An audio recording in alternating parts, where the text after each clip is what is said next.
अस्सलाम वालेकुम, मैं हूं शाहिद मसूद क्रिकेट टुडे के साथ। और वर्ल्ड कप में पाकिस्तान का जो हाल है, उस हाल को या हाल था, उस हाल को देखते हुए तो बहुत सारी बातें लोगों के ज़बानों से हम सुन रहे हैं। लेकिन आज जो मैं आपके सामने एक इंकशाफात से भरी हुई स्टोरी लेकर आया हूं, उसको सुनने के बाद आपको अंदाज़ा होगा कि पाकिस्तान क्रिकेट में क्या खिलवाड़ चल रहा है, क्या खिलवाड़ हुआ है, किस तरह से साजिशें की जा रही हैं, किस तरह से साजिशें हुई हैं। एक गेम प्लान है जिसके तहत पाकिस्तान क्रिकेट की नैया को डुबो दिया गया है।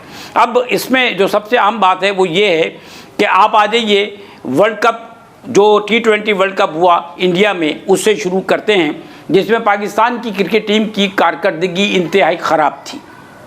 पाकिस्तान बुरी तरह से हारा। पाकिस्तान के कप्तान बाबर आजम ने उस वक्त पे भी, जैसे कि वो हर मैच के बाद कोई ना कोई रीज़न देते हैं और इंतहाई बेवकूफ़ाना रीज़न पेश कर रहे होते हैं, उन्होंने हर मैच के बाद बैट्समैन नहीं चले, बॉलरों ने सही परफॉर्मेंस नहीं दी, कैच छोड़ दिए गए। तो भाई जब बैट्समैन नहीं चलेंगे, बॉलर परफॉर्मेंस नहीं देंगे, कैच छोड़ दोगे तो क्या मैच जीतोगे?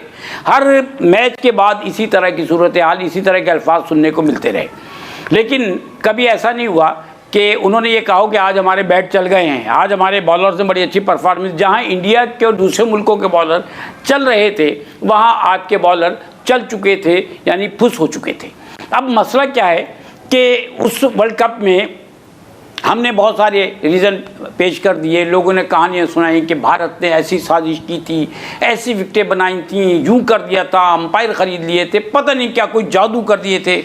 लेकिन मसला ये है कि भारत का जादू वहाँ तो चल गया था, इसके बाद पाकिस्तान पर किसका जादू हुआ था कि पाकिस्तान का जादू चल के ही नहीं दिया आज तक। तसलसल के साथ जब पाकिस्तान की क्रिकेट टीम बाबर आजम की क़यादत में हारती चली गई और हम उस कप्तान को हटाकर बाबर आजम को लेकर आए थे कि जिसने मुसलसल 17 सीरीज़ पाकिस्तान को जितवाई थी, वो कप्तान जिसने आपको चैंपियंस ट्रॉफ़ी जितवाई थी। अब चैंपियंस ट्रॉफ़ी दोबारा आने वाली है, देखिए उसमें भी बाबर आजम एंड क्या कहते हैं एंड को क्या करते हैं, या बाबर आजम एंड फ्रेंड्स क्या करते हैं। तो आपने उस कप्तान को ये कहकर हटा दिया कि इसकी अपनी परफॉर्मेंस बहुत अच्छी है क्योंकि खेलने नहीं आता। जिस टीम में उसके आने की बारी ही नहीं आती थी, आप ये सोचिए उस टीम की परफॉर्मेंस क्या होगी। यहाँ पर तो टेलेंडर्स तक की बारी आती है और हम उनसे उम्मीद लगा के बैठे होते हैं कि शायद वो चौका छक्का मार दें और हम जीत जाएं, लेकिन ऐसा नहीं हो पाता।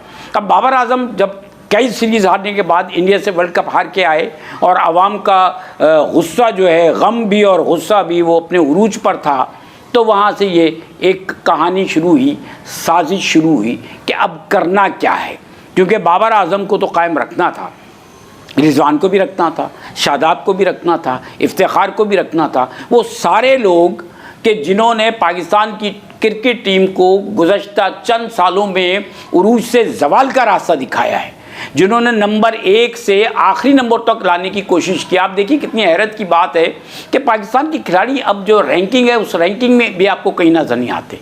ये अफसोस की बात है। पाकिस्तान की क्रिकेट टीम की रैंकिंग जो दिन ब दिन नीचे से नीचे होती चली जा रही है, ये अफसोस की बात है। फिर हम किस कारकर्दगी की, किस उम्मीद की बात करते हैं, किस मैनेजमेंट की बात करते हैं, किन मंसूबों की बात करते हैं। तो जब वहाँ से आए और ये तय हो गया कि बाबर आजम पर आवाम का गम गुस्सा बहुत ज़्यादा है और आवाम इस हार को तस्लीम नहीं कर रहे हैं, नहीं मान के दे रहे हैं, और बाबर आजम को हटाना ज़रूरी हो गया, इसकी टीम में तब्दीलियाँ करना बहुत ज़रूरी हो गया। और फिर अगला जो टूर था वो था ऑस्ट्रेलिया का। ऑस्ट्रेलिया में पाकिस्तान कभी भी टेस्ट सीरीज़ नहीं जीत पाता, वहाँ से हार कर आना जो है वो लाजमन है। अब ऐसी सूरत में जब ये तय हो गया कि ऑस्ट्रेलिया भी जाना है और वहाँ से हार कर आ गए, तो बाबर आजम जो हैं इनके लिए और ज़्यादा आवाम का गुस्सा जो है वो बढ़ जाएगा। इसके लिए तय ये हुआ कि कुछ अरसे के लिए बाबर आजम को कप्तानी से हटा लिया जाए, क्योंकि जो टीम भी जाएगी ऑस्ट्रेलिया में, उस टीम को तो हम कमज़ोर ही भेजेंगे और वो हार कर आ जाएगी। जो कप्तान होगा उसको साइड पे कर देंगे। लिहाजा बाबर आजम को हटाकर शान मसूद को क्रिकेट टीम का, यानी टेस्ट टीम का कप्तान बनाया गया। और फिर दूसरा काम ये हुआ कि शाहीन आफरीदी को वाइट बॉल का कप्तान बना दिया गया। आज तक लोगों की समझ में ये बात नहीं आई कि शाहीन आफरीदी को किस जुर्म की सज़ा दी गई कि एक सीरीज़ के बाद उन्हें साइडलाइन कर दिया गया। ये बात लोगों की समझ में इसलिए नहीं आई कि ये सब एक मंसूबे का हिस्सा था, जिसके तहत बाबर आजम को कुछ देर के लिए एक सीरीज़ के और 2 सीरीज़ के लिए बाहर करना था और दोबारा लेकर आना था। उन तमाम लोगों को दोबारा लेकर आना था जो कि इस तमाम साजिश के मरकज़ी किरदार हैं। शान मसूद, सऊद शकील ये जाकर खेल कर आए ऑस्ट्रेलिया में, और आपने देखा होगा कि यही 2 खिलाड़ी थे जिन्होंने कुछ खेल कर दिया, और जब ये वापस आ गए तो इनको दूध में से मक्खी की तरह निकाल कर फेंक दिया गया। वो सऊद शकील जो आपको एक से ज़ायद फॉर्मेट में बहुत अच्छी परफॉर्मेंस करके देते हैं, बहुत सॉलिड बैट्समैन है, जिस पर मेहनत की जाए या जिसको एतमाद दिया जाए या जिसको मुस्तकिल मौके दिए जाए तो पाकिस्तान का एक बहुत अच्छा कंटेंट है। लेकिन क्या हुआ, सऊद शकील को बाहर किया गया। शान मसूद जो दुनिया भर की लीग्स में खेलते हैं और परफॉर्मेंस देते हैं, वाइट बॉल में भी, उनको भी बाहर कर दिया गया। शाहीन आफरीदी ने एक सीरीज़ खेली, उनको भी बाहर कर दिया गया। और उसके बाद फिर बाबर आजम को दोबारा लेकर आए, और दोबारा लाने के बाद फिर वर्ल्ड कप, और फिर वर्ल्ड कप में वही बाबर आजम, वही रिजवान और बाबर आजम की ओपनिंग पार्टनरशिप, और वही तमाम मामलात, वही शादाब खान, वही इफ्तिखार, वही सारे लोग। अब आप ये देखिए कि अगर मुझे आपका और आपको मेरा इंतखाब करना हो तो फिर हमें पोजीशन का कोई ख्याल नहीं होता कि कौन किस पोजीशन का प्लेयर है। ऐसी ही सूरत हाल इस वक्त वर्ल्ड कप में गई हुई पाकिस्तान की क्रिकेट टीम की है। पाकिस्तान की क्रिकेट टीम में एक तो उस साजिश के तहत बाबर आजम को दोबारा वापस लाया गया, अवाम का गुस्सा कम करने के लिए उन्हें कुछ वक्त के लिए एक ऐसी सीरीज़ से ड्रॉप किया गया कि जिस सीरीज़ के हार जाने की 100% उम्मीद थी। फिर जो सिलेक्शन था उस टीम का भी, वो भी कोई इतना ज़्यादा बेहतर नहीं था। जिन खिलाड़ियों पर बोझ डाला गया उनको बाद में बाहर निकाल दिया गया, और बाबर आजम दोबारा आ गए। रिजवान की पार्टनरशिप जो है, ओपनिंग पार्टनरशिप दोबारा शुरू हो गई। बाबर आजम ने उससे पहले 2-4 मैचों में गेट तब्दील करके दिखाया, 1.5 मैच में, और कहा गया जी बाबर आजम अब तो ऐसा खेलने लगे हैं, वो जो है उठा के गेंद को मारने लगे हैं, बहुत तेज़ खेलने लगे हैं, लिहाजा वो दोबारा ओपनिंग करेंगे। लेकिन बाबर आजम और रिजवान वर्ल्ड कप शुरू होते ही, और वर्ल्ड कप से पहले आयरलैंड में और उसके बाद इंग्लैंड में, बाबर आजम भूल गए कि वो गेयर चेंज कैसा होता है। रिजवान की समझ में नहीं आया कि ओपनिंग कैसे की जाती है। असल बात यह है कि जब टीम मैनेजमेंट ने या रिजवान ने यह तय कर लिया था कि रिजवान विकेट कीपर की हैसियत से नहीं बल्कि स्पेशलिस्ट बैट्समैन की हैसियत से टीम में खेलेंगे वर्ल्ड कप में, तो फिर जो दूसरी बेहतरीन चॉइस थी तजुर्बे के एतबार से, परफॉर्मेंस के एतबार से, वो सरफराज अहमद बनती है। लेकिन सरफराज अहमद को टीम से दूर रखना है, लिहाजा सरफराज अहमद को ड्रॉप करके रिजवान साहब वहाँ गए। और बड़ी हैरत की बात है, सोचना ये पड़ता है कि टीम का सिलेक्शन क्या था। क्या सिर्फ दोस्तों को मुंतखब करने के लिए टीम की पोजीशंस का ख्याल नहीं किया गया कि किस बैट्समैन को, किस बॉलर को, किस खिलाड़ी को किस पोजीशन पे खिलाना है। साइम अयूब भी विकेट कीपिंग कर लेते हैं, उस्मान खान विकेट कीपर हैं, आज़म खान विकेट कीपर हैं, और इसी तरह से रिजवान अहमद भी विकेट कीपर हैं, मोहम्मद रिजवान भी विकेट कीपर हैं। आप ये सोचिए कि टीम जब जाती है तो उसमें 4 विकेट कीपर खेल रहे हैं। जब टीम गई तो उसमें 4 ओपनर्स को आप लेकर गए।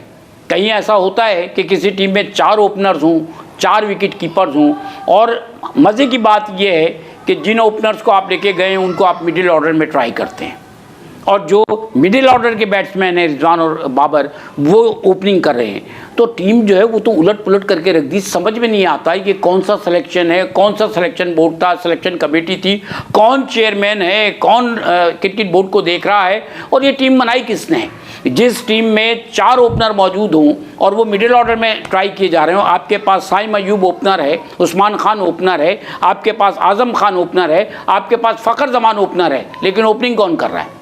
बाबर आजम और रिजवान, 2 खलीफा जिन्होंने पाकिस्तान की क्रिकेट टीम का बेड़ा गर्क करके रख दिया है। जब ये बात तयशुदा है कि बाबर आजम और रिजवान पावर प्लेज में नहीं खेल सकते, उनमें ये एबिलिटी नहीं है। अब देखिए ना कि बाबर आजम तो खुद कह रहे हैं कि हम तो चाह रहे थे कि 13 ओवर्स में हम कनाडा के ख़िलाफ़ रन्स पूरे कर लें, लेकिन गेंद बैट पे नहीं आ रही थी। तो तुम्हारे बैट पे अगर गेंद नहीं आती तो फिर तुम ओपनिंग करने क्यों जाते हो, तुम खेलते क्यों हो, और तुम T20 या वाइट बॉल की क्रिकेट खेल क्यों रहे हो जब तुम्हारे बैट पे गेंद नहीं आती। बाबर आजम के बारे में एक बहुत अच्छा तबसरा ये भी हुआ कि बाबर आजम जो कि दुनिया के बेहतरीन बैट्समैन बन सकते थे, जिनको पता नहीं किस किस से मिलाया जा रहा था, उन्होंने उस वक्त जो उनका सीखने का और आगे बढ़ने का वक्त था। उस वक्त में कैप्टनशिप लेकर साजिशों में इन्वॉल्व होकर अपनी मोनोपोली कायम करने के लिए, अपने दोस्तों को खिलाने के लिए और रुपया पैसा कमाने के लिए उन्होंने अपनी सलाहियतों पर खुद कारी ज़रब मारी और नतीजा ये निकला कि ना सिर्फ बाबर आज़म डूब गए बल्कि बाबर आज़म ने पाकिस्तान की क्रिकेट को डुबो कर रख दिया। ये पहला मौका था वर्ल्ड कप में कि जब कनाडा से मैच हारने पर कौम खुश नहीं हुई। लोगों ने कहा कि इतनी शर्मनाक ज़िल्लत आमेज़ फतह, यानी आप कनाडा जैसी एक नई नोआमोज और जूनियर टीम के ख़िलाफ़ भी इतनी जिद्दोजहद करने के बाद जीते कि आप रन रेट का भी ख्याल नहीं कर सके और आपके लिए मैच बचाना मुश्किल हो गया। तो इस फतह को पाकिस्तान की कौम कभी बर्दाश्त नहीं करेगी, कभी कबूल नहीं करेगी।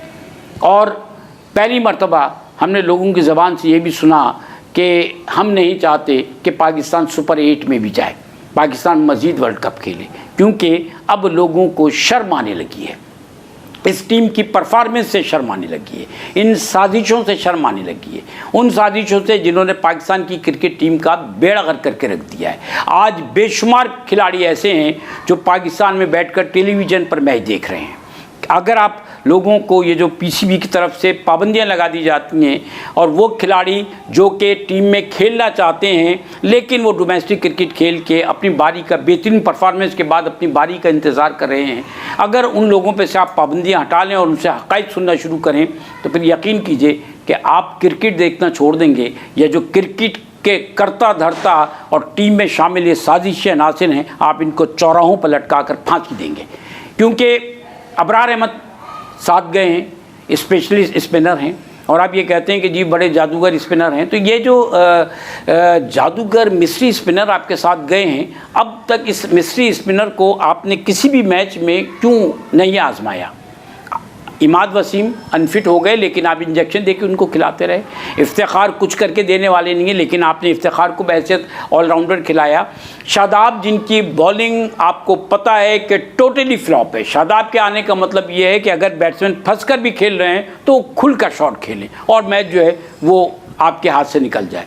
आप शादाब को ट्राई करते हैं, 11 में शामिल करते हैं। अबरार को आपने एक मैच नहीं खिलाया। उसकी जो बुनियादी वजह है वो यही है कि अबरार का ताल्लुक़ जिस सूबे से है वहीं से सऊद शकील का था, वहीं से शान मसूद का था, वहीं से सरफराज अहमद का है और बहुत सारे अगर नाम लेना शुरू करें जिनको टीम से बाहर करने में बाबर आज़म एंड को का बहुत बड़ा हाथ है। तो आप सोचिए कि फवाद आलम जैसे प्लेयर को जिसको 11 साल बाद आपने टीम में खिलाया था, हर साल उनकी परफॉर्मेंस जो है वो डोमेस्टिक क्रिकेट में टॉप पर होती थी, उसके बाद आपने उनको सिर्फ 2 इनिंग्स में नाकामी के बाद टीम से बाहर कर दिया। आज आपकी टीम में जो लोग शामिल हैं उन लोगों के बारे में आप क्या कहेंगे? वो लोग तसलसल के साथ कितने मैचेस में फ्लॉप हुए हैं? बाबर आज़म का रिकॉर्ड इस वक्त क्या है? आप ये देखिए कि आप जब दोनों प्लेयर्स खेले कनाडा के ख़िलाफ़ तो एक ने 33 गेंदों में 33 रन बनाए हैं और एक ने 55 बनाए तो 55 बॉल्स में बनाए हैं। आप 100 के एवरेज पर वाइट बॉल क्रिकेट खेल रहे हैं,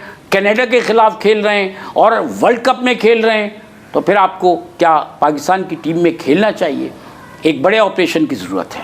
ये ऑपरेशन नहीं होगा तो क्रिकेट का हाल हॉकी से बुरा होगा। हॉकी खेलने वाले प्लेयर तो मुहब्बे वतन थे, इनकी वतन से मोहब्बत जो है वो भी अब मशकूक हो गई है।